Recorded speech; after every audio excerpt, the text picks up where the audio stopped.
बड' लेटेस्ट आपडेटआव बयखौबो बरायबाय। दिनैनि रादाबखौ फरायदों आं प्रमद खाख्लारि। गिबि निउज आपडेटआव दङ मोनसे दुखुनांथाव रादाब। बलिउडनि मुंदांखा मेथाइ खनगिरि देंखोनि रानि लता मंगेशकरआ रुंसारि जाबाय। बिथांनि रुंसारि जानाया मुलुगनाङैनो दुखु गोनां थासारि लाबोदों।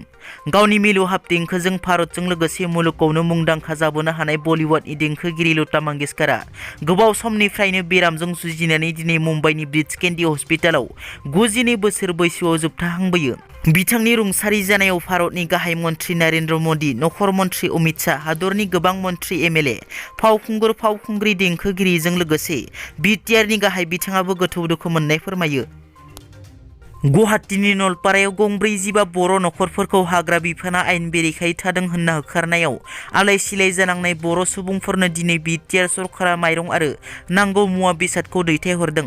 बिटिआर सरकारनिफ्राय दैथायहरनाय मुवा बेसादखौ दुलाराय बाथौ गौथुमनि गाहाय नेहाथारि गणेश दैमारि आरो लोगो आफादगिरि खगेन रामसियारिनि आखाइजों गथायनाय जायो। त्रिपुरायाव बीजेपी आरो आयेन बेरेखा फालांगिरिफोरनि गेजेराव गुलि गावलायनायाव दाय गैयै लाइमोना गुलि नांजानानै जोखोम जायो। बे गुलि गावलायनाय जाथाया त्रिपुरानि सिपाही जिल्लानि सिङाव थानाय एनसी नगराव जायो। गुलि नांजानाय लाइमोनखौ 21 बोसोर बैसोनि इस्माइल हुसैन होनना सिनायथिनाय जादों। जोखोम जानाय लाइमोनखौ जीबी पेन हस्पिटालाव फाहामथायनि थाखाय थिसननाय जायो।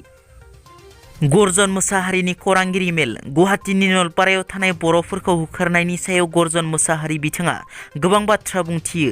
बीजेपी सरकारा मोनसे गुन्दागिरि सरकार।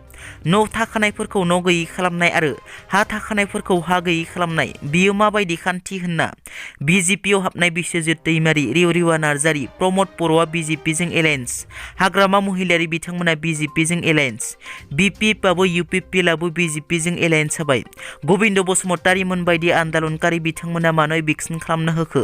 बर'फोरा आन्दालन खालामनानै मा लाब जाखो? बुहुमनि बर'फोर खौसे जा, न' बड'लेण्ड न' रेस्ट बुंनायनि ओंथिया मा जाखो? बिथांमोना दिनै बीजेपीजों एलायेन्स जानानै बेफोरबायदि बर'नि न'खौ सुग्रि बाग्रि गोजां बोथोराव इभिक्सन खालामनाया जोबोद गोरोन्थि होनना। मैया सरस्वती पुजायाव सरकारि फोरोंगिरिया सासे फरायसुलिखौ जिनाहारि खालामनायखाय पुलिसजों हमजायो। बे जाथाया त्रिपुरानि कवारि जिल्लायाव जायो। फरायसुलिनि नखरा फोरोंगिरिनि हेंथायै कमप्लेन फाइल खालामाखैमोनब्लाबो बे जाथायनि खौराङा पुलिसनाव सौहैनाय लोगो लोगोनो दायनिगिरिखौ पुलिसा हमो। बे जाथायनि सायाव नायबिजिरनाया सोलिगासिनो दं होनना दायनिगिरि फोरोंगिरिखौ समेन चौधुरी होनना सिनायथिनाय जादों। फरायसुलिया सरस्वती पुजा फालिनानै न' फारसे गिदिंना फैफिननाय समावनो लामा ससेयाव फरायसुलिखौ फोरोंगिरिया लाखियो। फरायसुलिया न'आव थांनानै बे जाथायनि बागै बिमा बिफानो फोरमायाखैमोन, नाथाय फरायसुलिया न'आव थांनानै मोजां आखु दिन्थियाखैमोन आरो बिथाङा गावखौ फोथैना लानोबो नाजादोंमोन होनना। दिनैनि रादाबा एसेनोसै। नोंथांमोना जुदि आंनि चेनेलखौ दासिमबो साबस्क्राइब खालामाखै, अन्नानै साबस्क्राइब खालाम। गोजोन्थों।